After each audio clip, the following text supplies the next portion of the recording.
সালের জুলাইয়ের সে অগ্নিছোড়া দিনগুলো কেবল বর্ষাকালের বৃষ্টিতে সিক্ত ছিল না, বরং তা ছিল বাংলার অকুতোভয় তারুণ্যের তপ্ত রক্তে রঞ্জিত এক ইতিহাসের সন্ধিক্ষণ। দীর্ঘ শোষণ ও অন্যায়ের বিরুদ্ধে ছাত্র জনতার যে অভূতপূর্ব গণজাগরণ আমরা প্রত্যক্ষ করেছি, তার ইতিহাসে ১৬ জুলাই কেবল একটি তারিখ নয়, বরং এটি একটি জাতির আত্মপরিচয় পুনর্গঠনের অমোঘ মুহূর্ত। রাজপথ যখন স্বৈরাচারের বুলেটে প্রকম্পিত, ঠিক তখন এক অকুতোভয় তরুণের বুক পেতে দেওয়ার দৃশ্য বদলে দিয়েছিল বাংলাদেশের ললাট লিখন।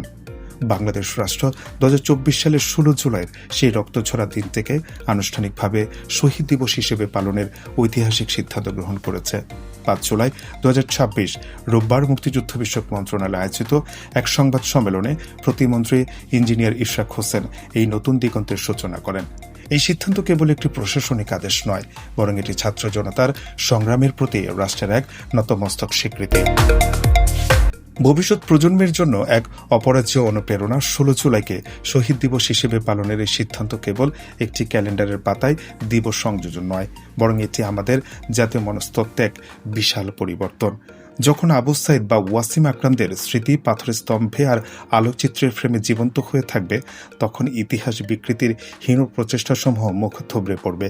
এটি আমাদের গণতান্ত্রিক মূল্যবোধকে এক নতুন ভিত্তি দান করেছে, যেখানে রাষ্ট্র স্বীকার করে নিচ্ছে যে সাধারণ মানুষের অধিকারের লড়াই প্রকৃত সার্বভৌমত্ব।